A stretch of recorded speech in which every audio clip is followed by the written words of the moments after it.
আমাদের বাংলাদেশ ইসলামকাঙ্ক্ষী, অথচ সেই দেশের মসজিদের ইমামের বেতন 5,000 থেকে 8,000 টাকা। লজ্জাজনক। পৃথিবীতে আমি অনেক দেশে গিয়ে খ্রিস্টান কোনো বড় ধরনের যে তাদের প্যাগোডাগুলো আছে কোনো প্যাগোডা টাকা দিয়ে পরিচালনা করা হয় না। রাষ্ট্র দেশে অর্থায়ন করে। আমাদের দেশে কেন প্রতিদিন শুক্রবারের টাকা উঠাইয়ে করতে হবে? রাষ্ট্র পরিচালনা করতে হবে, রাষ্ট্র প্রত্যেকের মসজিদ পরিচালনা করতে হবে, রাষ্ট্র মুয়াজ্জিনের বেতন দিতে হবে। 5,000 টাকা একটা রিক্সা চালক মাসে 50,000 টাকা ইনকাম করে। তার একজন মুয়াজ্জিন সারাদিন 24 ঘন্টা সে ডিউটিতে মুসলমানে এই মসজিদে, তাকে কেন মাত্র 5,000 থেকে 7,000 টাকা বেতন দেওয়া হবে? এটা আমাদের ধর্মকে অপমান করা হয়, এটা আমাদের ধর্মকে অপমান করা হয়। আপনাদেরকে এতদিন মাথা ঢুকিয়ে দেওয়া হচ্ছে গরিব থাকো। আল্লাহ রাসূল বলেছে কাজ আল ফাকরু ইয়াকুন আল কুফরান। দারিদ্রতা মানুষকে কাফেরের দিকে ধাবিত করে, দারিদ্রতা মানুষকে কাফেরের দিকে ধাবিত করে। আপনি যখন আলী রাদিয়াল্লাহু তাআলা আনহু বলেছে দারিদ্রতা, এটা যদি কোনো মানুষের নাম হইতো তাহলে হত্যা করতাম, কারণ দারিদ্রতায় মানুষ কষ্ট পায়। আর আপনারা বলেন দুনিয়া দুনিয়া দুনিয়া দুনিয়া করো না, আখিরাত আখিরাত করো। আখিরাত করবেন, আখিরাত করবেন, কিন্তু আপনাকে দুনিয়া। আল্লাহ রাসূল কাছে একজন সাহাবা আসেন, ইয়া রাসূলুল্লাহ আমি চিকনা হয়ে যাচ্ছি, আমার একটা দোয়া পড়ে দেন। আল্লাহ রাসূল তাআলা দোয়া পড়ে দিল। এরপর সাথে ইয়া রাসূল আমি তো আরো চিকন হয়ে যাচ্ছি।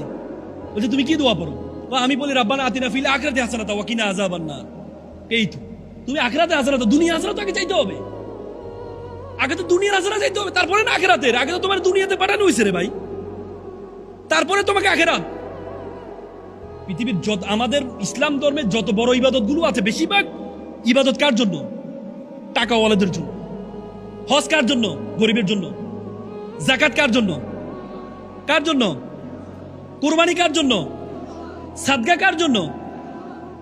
তাহলে গরিব গরিব থাকো, টাকা কাকে দিবেন? পৃথিবীতে আমি অনেক দেশে গিয়ে খ্রিস্টান কোনো বড় ধরনের যে তাদের প্যাগোডাগুলো আছে কোনো প্যাগোডা টাকা দিয়ে পরিচালনা করা হয় না। রাষ্ট্র দেশে অর্থায়ন করে।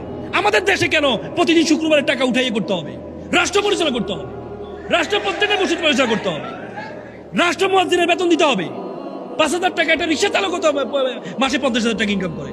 তার একজন মুয়াজ্জিন সারাদিন 24 ঘন্টা সে ডিউটিতে মুসলমানে এই মসজিদে, তাকে কেন মাত্র 5,000 থেকে 7,000 টাকা বেতন দেওয়া হবে? এটা আমাদের ধর্মকে অপমান করা হয়, এটা আমাদের ধর্মকে অপমান করা হয়। আজকে এই আলেমদেরকে যারা মসজিদের ইমাম, তাদেরকে একটা প্রাইমারি স্কুলের টিচারের যেমন বেতন হবে, তার চেয়ে ডাবল বেতন কাকে দিতে হবে? মসজিদের ইমাম এবং মাদ্রাসা শিক্ষকদেরকে দিতে হবে, কারণ তারাই আমাদের দেশকে তৈরি করার জন্য।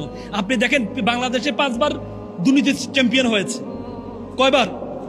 5 বার। যতজন দুর্নীতি করেছে তার মধ্যে কয়জন দেখবেন আপনার মাদ্রাসা ছাত্র? কয়জন পাবেন?